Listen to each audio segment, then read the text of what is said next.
ఏపీలో ప్రభుత్వ medical కాలేజీలను PPP పద్ధతిలో ఇవ్వడాన్ని ఈరోజు సిపిఐ పార్టీ వ్యతిరేకించడమే కాకుండా విశాఖ కలెక్టరేట్ ఎదుట నిరసన వ్యక్తం చేస్తున్నారు. ముఖ్యంగా ఈ విధానం వల్ల ప్రైవేట్ పరం ఒక రకంగా అవడమే కాకుండా పేదలకు వైద్యం అందే పరిస్థితి ఉండదని ఈరోజు నాయకులు ఆరోపిస్తున్నారు. ఈ దశలో సిపిఐ పార్టీ నాయకులు ఉన్నారు. సార్ చెప్పండి, ఇది ఒక పొలిటికల్గా కొందరు ఆరోపిస్తున్నారు, ఇది వైసీపీ టీడీపీ మధ్య వ్యవహారం అని. కానీ ఈరోజు సిపిఐ పార్టీ ఎందుకు వ్యతిరేకిస్తుంది? మూడు రకాల దోపిడీ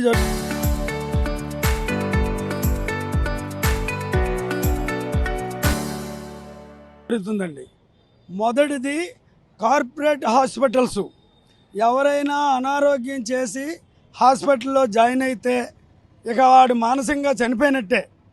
రెండోది ఫార్మా కంపెనీలు వాళ్ళకి నచ్చిన ధరలు, మందుల కంపెనీలు వాళ్ళకి నచ్చిన ధరల వల్ల దోచుకు తింటున్నారు.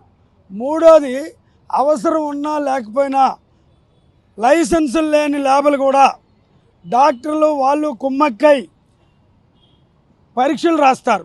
ఆ పరీక్షలు వేలల్లో ఉంటాయి. ఈ మూడు రకాలుగా రాష్ట్రంలో మెడికల్ మాఫియా సామాన్యుల జీవన స్థితిగతులు దెబ్బతినేటట్టు చేస్తున్నాయి. ఇది చాలా అన్యాయం కదా. భారత రాజ్యాంగం నిర్దిష్టంగా ప్రతి పౌరుడికి వైద్యం ఉచితంగా అందించాలని నిర్దేశించినప్పటికీ ఏమాత్రం పట్టించుకోవట్లేదు పాలకులు. ఈ ఫార్మా కంపెనీలు కానీ, ఈ మెడికల్ కంపెనీలు కానీ, ప్రైవేట్ హాస్పిటల్ కానీ నియంత్రించవలసినటువంటి ప్రభుత్వం, అదేవిధంగా ఈ తనిఖీలు చేసి చర్యలు చేపట్టవలసినటువంటి అధికారులు కానీ ఏమాత్రం పట్టించుకోవట్లేదు. ఇంకొక పక్క ఈ రాష్ట్రంలో ఉన్నటువంటి మెడికల్ కళాశాలలు గత ప్రభుత్వం కట్టించిందని అనుకునే నెపంతో 10 మెడికల్ కాలేజీలు పీపీపీ పద్ధతిలో ప్రైవేటు పరం చేస్తున్నారు. ఇది పూర్తిగా వ్యతిరేకిస్తున్నాం సిపిఐగా. ఏం కబుర్లు చెప్తున్నారు కదా చంద్రబాబు నాయుడు గారు. ప్రభుత్వ పద్ధతుల్లో, ప్రభుత్వ విధానంలోనే వీటిని నడిపించలేరా? ప్రభుత్వ డబ్బుతో ప్రజలకి సరైన వైద్యం అందించలేరా? పీపీపీ అంటే ప్రైవేటు పరమని తప్పుడు ప్రచారం చేస్తున్నారని మా మీద, ప్రతిపక్షాల మీద ఆయన నెపం మోపుతున్నాడు. పీపీపీ అంటే అర్థమేంటి? ప్రభుత్వం, public, private partnership. Private partnership ఉంటే నీ అజమాయిషి, నీ మాట ఎవడంటాడు? కార్పొరేట్ హాస్పిటల్లో ఇష్టం వచ్చినట్టు దోపిడీ చేస్తుంటే వాటిల్నే మీరు అరికట్టడం లేదు. ఈ రాష్ట్రంలో ఇండస్ట్రీలో నేను 40 సంవత్సరాలు నేను తిరగలేదు. మంచి అడ్మినిస్ట్రేటర్ అని పేరున్న మీరు కార్పొరేట్ హాస్పిటల్లో మీరు జరిగే అన్యాయాల్ని, మీరు అక్రమాలని అరికట్టండి. ప్రజలకు నాణ్యమైన వైద్యం అందించండి. పీపీపీ పద్ధతిలో మెడికల్ కాలేజీలు ఇస్తామన్న నిర్ణయాన్ని ఉపసంహరించి ప్రభుత్వమే ప్రభుత్వ ఖర్చులతో వాటిని నిర్వహించి పేద ప్రజలందరికీ వైద్య విద్య ఉపయోగపడేటట్టు చేయాలని ఈరోజు రాష్ట్ర వ్యాప్తంగా సిపిఐ ఆధ్వర్యంలో అన్ని జిల్లా కలెక్టర్ కార్యాలయాల దగ్గర నిరసన వ్యక్తం చేసి కలెక్టర్ గారికి వినతిపత్రం ఇస్తాం. ఈరోజు సెకండ్ సాటర్డే అయితే సోమవారం ఇస్తాం. కలెక్టర్ ఆఫీసులో ఎవరుంటే వాళ్ళకి అందజేస్తాం. దీని మీద గతంలో భారత కమ్యూనిస్ట్ పార్టీ దొంగ నిల్వల మీద ఎలాగైతే దాడులు చేసిందో ప్రత్యక్షంగా ఈ మెడికల్ మాఫియా రద్దు చేసి అంతం అందించే వరకు పోరాటానికి సిద్ధం అవుతామని, ఇది ప్రారంభం మాత్రమేనని విశాఖపట్నం నుండి సిపిఐ తరఫున మేము హెచ్చరిక చేస్తూ ప్రభుత్వం చిత్తశుద్ధిగా ఈ మెడికల్ మాఫియాను అరికట్టాలని మేము డిమాండ్ చేస్తున్నాం. ఓకే సార్, ఇది మెరుగైన వైద్యం అందించే క్రమంలో అక్కడ ఫెసిలిటీస్ ప్రొవైడ్ చేయడానికి పీపీపీ పద్ధతి అనేసి ప్రభుత్వం చెప్తుంది. ఇది ఎంతవరకు కరెక్ట్ అండి? నేను విశాఖ జిల్లా సిపిఐ సహాయ కార్యదర్శి, నా పేరు సత్యనారాయణ. మీరు అడిగినట్టుగా అసలు వాళ్ళు ఏంటి, ప్రభుత్వాలు అంటే ఓటు వేసినంత మాత్రానికి ప్రజలకు బాధ్యత లేకుండా పోతుందా? వాళ్ళిద్దరి వ్యవహారమా? వైసీపీదిని తెలుగుదేశం వ్యవహారం ఏదైనా? ఇక్కడ ఉండేటువంటి భూముల మీద ప్రజలకు ఏం హక్కు లేదా? ఇక్కడ జరుగుతున్న మాఫియా మీద ప్రజలు అడిగే హక్కు లేదా? ఇక్కడ జరుగుతున్న కుంభకోణాల మీద అడిగే హక్కు ప్రజలకు లేదా? వాళ్ళు చేస్తున్నటువంటి మోసపూరితమైన మాట్లాడితే వైసీపీ మీకు ఇంట్లో తగ్గదైతే మీ ఇంట్లో చూసుకోండి. ఇది ప్రజలను ముంచుతున్నటువంటి వ్యవహారం. దీంట్లో అందుకనే కమ్యూనిస్ట్ పార్టీ గలమెత్తుతుంది, కమ్యూనిస్ట్ పార్టీ నిలదీస్తుంది. మీరు చేస్తున్న దొందు వైఖరిని, 2 పార్టీలని కూడా చేస్తున్నటువంటి వైఖరి మీద వ్యతిరేకత ఉంది. వాళ్ళు చెప్పుతున్నటువంటి వైసీపీని మేము ఎందుకంటే కలెక్ట్ చేసుకోలేదు. 17 హాస్పిటల్ని కడితే అందులో 10 ఆటలను రెగ్యులేషన్ చేశారు. ఆల్రెడీ వాళ్ళు అప్పచెప్పడం జరుగుతుంది. జరిగిన దాన్ని కూడా వెనక్కి తీసుకొని పీపీపీ పద్ధతి పడుతున్నాం. అంటే దీని కుంభకోణాలు నీ భాగం అంతా. నా ఇష్టం, నేను భూములు ఇస్తాను, రూపాయి కూడా ఇస్తానంటున్నారు. ఇలా బాబు గారు సత్తండి, లోకేష్ గారు చెప్తున్నారు ఈ మధ్యనే మా ఇష్టం అంటున్నారు. వాళ్ళకి ఇష్టం అనేటువంటి అని అనుకోలేదు. ప్రజలకు జవాబుదారితనంగా ఎన్నుకున్నారు, ప్రజలకు జవాబుదారితనంగా బతుకుతామన్నారు, ప్రజలకు జవాబుదారితనంగా పాలన చేస్తారన్నారు. అందుకు ఓటేశారు. దానికి ఓటు అయిపోయగానే ఈ రోజున ఒడ్డెక్కితే ఏదో రామయ్య అన్నట్టు వాళ్ళు చేస్తున్న వ్యవహారం ఆ విధంగా ఉంది.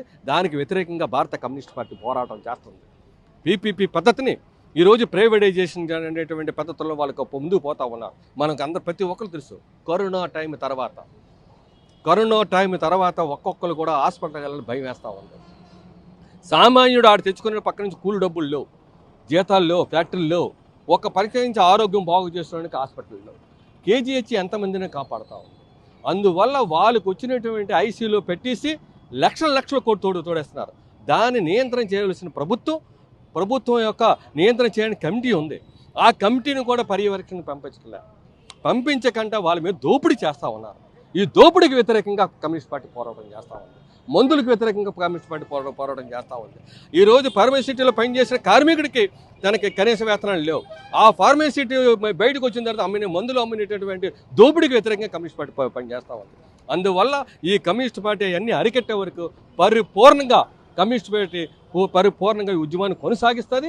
వాళ్ళ మీద గతంలో ఎలాగైతే మేము చేసామో ఆ విధంగానే ప్రజలకు జవాబుదారితనంగా ప్రజలకు జవాబు చెప్పాలని, ఈ ప్రభుత్వం జవాబు చెప్పాలని మా పోరాటం ముందు కొనసాగిస్తాం. ఓకే, ఈ పీపీపీ పద్ధతిని ఎందుకు అంటే సార్ చెప్పారు, ఇది వైసీపీ టీడీపీ వ్యవహారంగా కొన్ని ఆరోపణలు చేస్తున్నారు, కానీ ఇది ప్రజా వ్యతిరేకమని మీరేమంటారు? దీన్ని ముమ్మాటికి ప్రజా వ్యతిరేకమైనటువంటి చర్యగానే మేము భావిస్తున్నాం. ఈరోజు మనిషి స్వేచ్ఛగా బతికే హక్కు రాజ్యాంగం ఇచ్చింది. ఈ బతికే హక్కులో భాగంగా వైద్యాన్ని, విద్యను అందించాల్సిన కనీస బాధ్యత ప్రభుత్వానికి. ఈరోజు మొత్తం విద్యా వ్యవస్థనంతా ప్రైవేట్ వాళ్ళకి అప్పజెప్పినట్టే ఈరోజు వైద్య వ్యవస్థను కూడా మొత్తం ప్రైవేటీకరణ చేయడానికి ఇక్కడ ఉన్నటువంటి కేంద్ర రాష్ట్ర ప్రభుత్వాలు ప్రయత్నిస్తూ ఉన్నాయి. ఈరోజు వైద్య విభాగాల్లోకి అదానీ, అంబానీ లాంటి బడా కార్పొరేట్ సంస్థలు కూడా ఫార్మ్స్ ఓపెన్ చేసి ఆ రకంగా విద్యను మొత్తం తమ చెప్పు చేతుల్లోకి తీసుకునే ప్రయత్నాలు జరుగుతున్నాయి. అందులో భాగంగానే ఈ రాష్ట్రంలో ప్రధానంగా ప్రభుత్వ ఆధ్వర్యంలో నిర్వహించాల్సినటువంటి ఇప్పటికే నిర్మాణ దశలో ఉన్నటువంటివి పూర్తయినటువంటి వాటిని ప్రైవేట్ వాళ్ళకి అప్పజెప్పే పద్ధతి కోసం పీపీపీ అని పేరు పెడుతున్నారు. ఏంటి మీ పీపీపీ? అక్కడ నిర్మాణాలు ప్రభుత్వానివి, భూమి ప్రభుత్వానిది, అక్కడ పనిచేసే ఉద్యోగులు ప్రభుత్వం సంబంధించినటువంటి డాక్టర్స్, అందులో ఉన్నటువంటి ప్రభుత్వ ఎక్విప్మెంటు, మెడికల్స్ ప్రభుత్వానివి, అక్కడ పనిచేసే ఉద్యోగులకి ప్రభుత్వ వేతనాలు ఇస్తుంది. మేనేజ్మెంట్ మాత్రం ప్రైవేట్ వాడికి అప్పచెప్తారా? అంటే ప్రజల్ని పిప్పి చేసి దోచుకో నువ్వు అనే ఆ పద్ధతుల్లో మీరు దోపిడీ చేయడానికే ఈ మెడికల్ కాలేజీలు ప్రైవేటీకరణ చేస్తున్నారే తప్ప ఇది ప్రజా ప్రయోజనం కోసం కాదు అని స్పష్టంగా కనిపిస్తూ ఉంది. మీరు నిర్లజ్జగా ఈ రకంగా చేస్తే ప్రజల్లో తిరుగుబాట్లు తప్పవని చెప్పేసి ఈ సందర్భంగా హెచ్చరిస్తూ ఉన్నాం. దీంతోపాటు మేము ప్రధానంగా ఈరోజు డిమాండ్ చేస్తున్నది ఏంటంటే, ఈరోజు ప్రభుత్వ హాస్పిటల్స్ నిర్వీర్యం అవుతా ఉన్నాయి. ప్రభుత్వ హాస్పిటల్లో వైద్యులు నియామకాలు పూర్తిగా జరగడం లేదు. ఈరోజు ఇక్కడ సర్వజన ఆసుపత్రి అంటారు వీటిని. అన్ని జిల్లాల్లో సర్వజన ఆసుపత్రులు ఉన్నాయి. ఈరోజు ఆ సర్వజనుల ఆసుపత్రులన్నింటినీ ప్రైవేట్ వాళ్ళకి అప్పజెప్పడం కోసం, ఈ సర్వజన ఆసుపత్రికి ఎవరు రాకుండా చేయడం కోసం వైద్యులు నియమించరు. ప్రైవేట్ హాస్పిటల్కి కావాల్సినటువంటి అన్ని అంగులు అక్కడ సమకూర్చి ప్రైవేట్ వారికి అప్పజెప్పి వాడి దోపిడీకి మీరు కావాల్సినటువంటి రెడ్ కార్పెట్ వేస్తూ ఉన్నారు. దానికి తోడు ఈరోజు ప్రైవేటు ఈ నగరంలో దాదాపుగా 100 కొద్ది హాస్పిటల్స్ ఉన్నాయి. ఏ ఒక్క ఆసుపత్రిలో కూడా ధరల నిర్ణయ పట్టిక లేదు. ఇక్కడ ఉన్నటువంటి జిల్లా వైద్య ఆరోగ్య శాఖ అధికారులు అడ్డగాడిద పళ్ళు దమ్ముతున్నారని మేము అడుగుతా ఉన్నాం. ఏ ఒక్క హాస్పిటల్ మీద మీరు దాడి చేయలేదు. ఏ ఒక్క హాస్పిటల్లో ఈ వైద్యానికి ఈ రకమైనటువంటి ధర తీసుకోవాలన్నటువంటి అంశం ఈ హాస్పిటల్స్లో ఏర్పరచాలి. Drugs and control auditor general వాటి మీద చర్యలు తీసుకోవాలని చెప్పేసి ఈ సందర్భంగా మేము డిమాండ్ చేస్తూ ఉన్నాం. ఈరోజు చూసుకుంటే సిపిఐ ఆధ్వర్యంలో విశాఖ కలెక్టరేట్ ఎదుట నిరసన ప్రదర్శన చేయడమే కాకుండా ప్రభుత్వం సంబంధించిన భూములు, అలాగే ప్రభుత్వం ఏర్పాటు చేసిన నిధులతో ఏర్పాటు చేసిన ఈ ఆసుపత్రిని ఒక కార్పొరేట్ సంస్థలకు అప్పగించే ప్రయత్నం చేస్తుంది. దీన్ని ఎట్టి పరిస్థితుల్లో కూడా వామపక్ష పార్టీలు అడ్డుకుంటాయని చెప్తున్నారు. కెమెరా పర్సన్ తిరుపతితో రామచంద్ర, RTV, విశాఖపట్నం. కూటమి ప్రభుత్వానికి పీపీపీ తాలూకు అవసరం లేదు కాబట్టే కూటమి ప్రభుత్వం పీపీపీ అనేది తనకు అవసరం కాబట్టి ఆ మాటలు చెప్తుంది. ఈ పీపీపీ వల్ల సామాన్య ప్రజలు, పేద ప్రజలు తీవ్రమైనటువంటి ప్రమాదాన్ని ఎదుర్కొంటారు. పీపీపీ అనేటువంటిది ప్రభుత్వం, ప్రైవేటు, పార్ట్నర్షిప్ అనేటువంటి పదం అందులో ఉన్నప్పుడు కూడా తిరిగి బోటప్కు అబద్ధాలు చెప్తూ చంద్రబాబు నాయుడు గారు కానీ చంద్రబాబు నాయుడు గారి కేబినెట్ కానీ ఇవాళ ప్రజల్ని మోసం చేస్తూ ఉంది. అందుకోసమే రాష్ట్ర వ్యాప్తంగా భారత కమ్యూనిస్టు పార్టీ సిపిఐ ఎర్ర జెండా ఈ పీపీపీ అనేటువంటి పద్ధతి ఏదైతే ఉందో దీన్ని రద్దు చేయమని చెప్పి డిమాండ్ చేస్తూ ఉన్నాం. రెండవది, ఇవాళ ప్రభుత్వ ఆసుపత్రిలో కావలసినటువంటి డాక్టర్ల సంఖ్యను పెంచట్లేదు.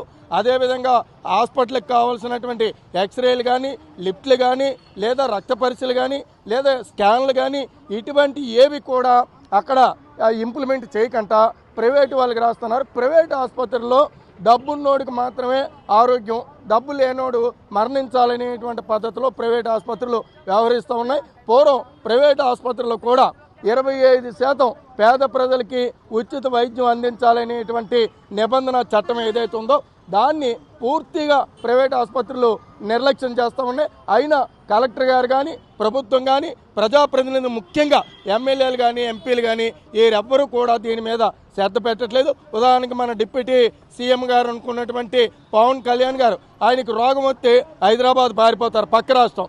మరి ఇక్కడ ఎందుకు మీరు చేయించుకోరు? ఇక్కడ పీపీ అనేటువంటి పేరు పెట్టిన మీరు ఇక్కడ ఎందుకు వైద్యం చేయించుకోవట్లేదు అనేది ప్రజల తరపున మేము ఆయన ప్రశ్నించదలుచుకున్నాం. అందువల్ల ప్రజలు కూడా ఈ విషయంలో గమనించాలి, వారు కూడా చైతన్యవంతులు అవ్వాలి. ఈ ప్రభుత్వం చేసినటువంటి దోపిడీకి వ్యతిరేకంగా ఉద్యమం తప్ప మరో మార్గం లేదని చెప్పి ఇవాళ భారత కమ్యూనిస్ట్ పార్టీ రాష్ట్ర వ్యాప్తంగా ప్రజా ఉద్యమానికి పిలుపునిచ్చింది. ఎప్పటికైనా అధికారులు వెంటనే స్పందించాలి. ముఖ్యంగా ఎమ్మెల్యేలు, ఎంపీలు మీ సొంత ఆస్తులు కాపాడుకోవడం కాదు మీకు ప్రజలు ఓట్లు వేసింది. ప్రజల యొక్క సమస్యలు, ప్రజల యొక్క బాధల్ని మీరు వినాలి, వారి పరిష్కారం చూపించాలని మీకు ఓట్లు వేసి గెలిపిస్తే ఇవాళ మీరు కేవలం మీ భూములు మీరు కాపాడుకోవడం కోసం, మీ వ్యాపారాలు మీరు కాపాడుకోవడం కోసం, వీటి కోసం మీరు పదవులను ఉపయోగించుకున్నారు తప్ప మీకు ఓట్లు వేసి గెలిపించినటువంటి ప్రజల యొక్క అవసరాల్ని తీర్చే స్థితి ఇవాళ ఖాళీ మీకు లేనట్టుగా ప్రజలు భావిస్తున్నారు. ఇప్పటికైనా మీరు స్పందిస్తే భవిష్యత్తులో మీకు భవిష్యత్తు ఉంటుంది, లేకపోతే కాలగర్భంలో కలిసిపోవాల్సిన పరిస్థితి ఏర్పడుతుందని చెప్పి ప్రజల తరఫున హెచ్చరిక చేస్తూ ఉన్నాం. మందుల షాపుల్లో కూడా ఇవాళ ఏ మందు ఎంతకు అవ్వాలి లేకపోతే ఏంటి అనేది ప్రైజ్ లిస్ట్ పెట్టాలి. ఒక్క మెడికల్ షాపులో కూడా అలాంటి ప్రైజ్ లిస్ట్ లేదు. మందులు కూడా రియాక్షన్ ఇచ్చేస్తున్నాయి, మందుల ధరలు కూడా అదుపు లేదు. ఇటువంటి విధానాలకు వ్యతిరేకంగా ఇవాళ రాష్ట్ర వ్యాప్తంగా ఆందోళన చేపడుతున్నాం. రాబోయే కాలంలో ఈ ఆందోళనని మరింత ఉధృతం చేస్తామని చెప్పి ప్రభుత్వానికి హెచ్చరిక చేస్తా ఉన్నాం. చరిత్ర సృష్టించినోడు ఇప్పుడు ఆ చరిత్రని తిరగరాయబోతున్నాడు. అబద్ధాల గోడల్ని బద్దలు కొట్టి నిజాలను రాగా మీ ముందుంచబోతున్నాడు. నిజమైన వార్తల కోసం వెంటనే డౌన్లోడ్ చేసుకోండి రా యాప్ని.